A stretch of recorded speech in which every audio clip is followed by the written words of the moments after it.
ہم نہ امیر ہونا چاہتے ہیں، رزق میں اضافہ چاہتے ہیں۔ کچھ لوگ اولاد سے محروم ہیں، کئیوں کو نرینہ اولاد چاہیے، پھر بیماری آ جاتی ہے یا کسی بھی مصیبت میں گرفتار ہو جاتے ہیں تو اس کے کئی حل ہیں، دنیا میں موجود ہیں۔ لیکن مسلمان ہونے کے ناطے جب ہم دیکھتے ہیں کہ اللہ تعالیٰ کہتا ہے کہ میں ہوں قادر مطلق، رزق میں اضافہ میں کرتا ہوں، جیسے قرآن میں آتا ہے کہ میں کئی لوگوں کو بے بہا دیتا ہوں، کئیوں کو نبات اولاد دیتا ہوں۔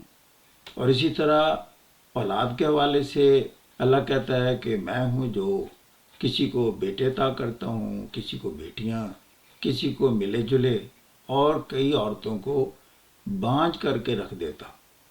اب مسئلہ یہ ہے کہ کیا ہمیں یقین ہے کہ اللہ اس قدر قدرت رکھتا ہے، قادر مطلق ہے؟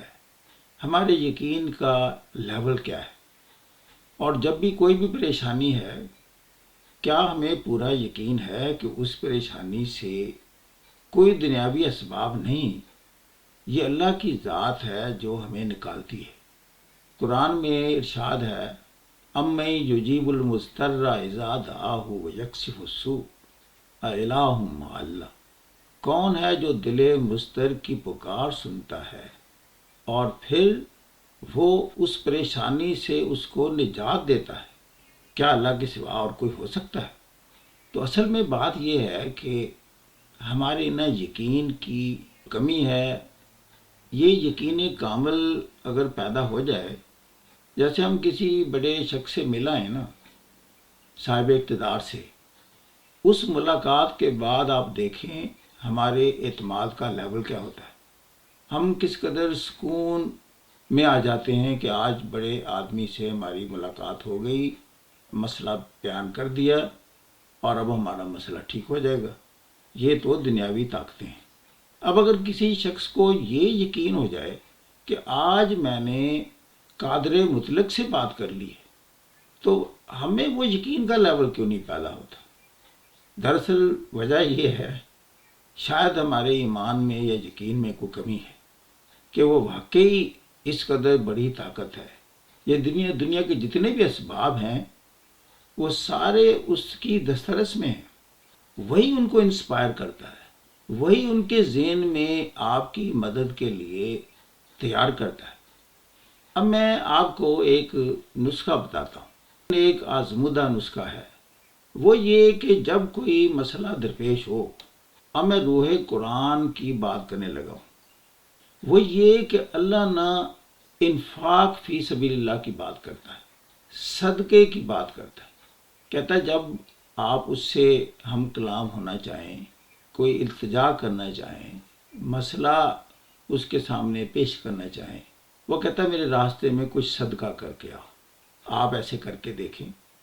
اور پھر اس میں یہ نہیں ہے کہ اگر آپ کہیں گے جی میری تو پہلے ہی حالت پتلی ہے، مثلا آپ رزق کے اضافے کے لیے جا رہے ہیں، تو آپ اپنی استطاعت کے مطابق معمولی سا صدقہ کریں، صدقہ ضرور کریں۔ اگر بڑی حیثیت کے مالک ہیں تو اس کے مطابق اپنے ذہن سے پوچھ لیں، جیسے اللہ سے پوچھتے ہیں نا کہ اللہ میں کتنا صدقہ کروں، تو میں بتاؤں گا آپ کو کہ آپ کو انسپائر ہو جائے گا کہ آپ اتنا کر دیں، اور وہ آپ کی استطاعت کے مطابق ہی انسپائر ہوگا۔ پھر اس سے سودا ایسے نہیں کرنا کہ اگر آپ میری اس مشکل سے مجھے نجات دیتے ہیں تو میں صدقہ کروں گا، صدقہ ہر صورت کر دینا ہے۔ اور پھر آپ دیکھیں گے کہ اللہ تعالیٰ کی جو مدد شامل حال ہوگی، آپ اپنے مسئلے سے نکل جائیں گے۔ یہ بات سننے کے بعد جن لوگوں کو موقع ملتا ہے اور صدقہ دینے سے ان کا مسئلہ درست ہو جاتا ہے یا اس پریشانی سے وہ نکل جاتے ہیں، تو وہ مجھے ضرور لکھیں، اور انشاءاللہ آپ دیکھیں گے کہ اللہ سے بات کرنا، اللہ سے التجا کرنا ایک ایسا عمل ہے کہ آپ ذہنی طور پر ہی ریلیکس رہنا شروع کر دیں گے۔ کیونکہ کئی لوگ ایسے ہیں کہ مسئلہ نہ بھی ہو تو پریشان رہتے ہیں کہ کہیں مسئلہ پیدا نہ ہو جائے۔ یہ کئی لوگ جو ڈپریشن کا شکار ہوتے ہیں وہ انجانے خوف میں مبتلا ہوتے ہیں۔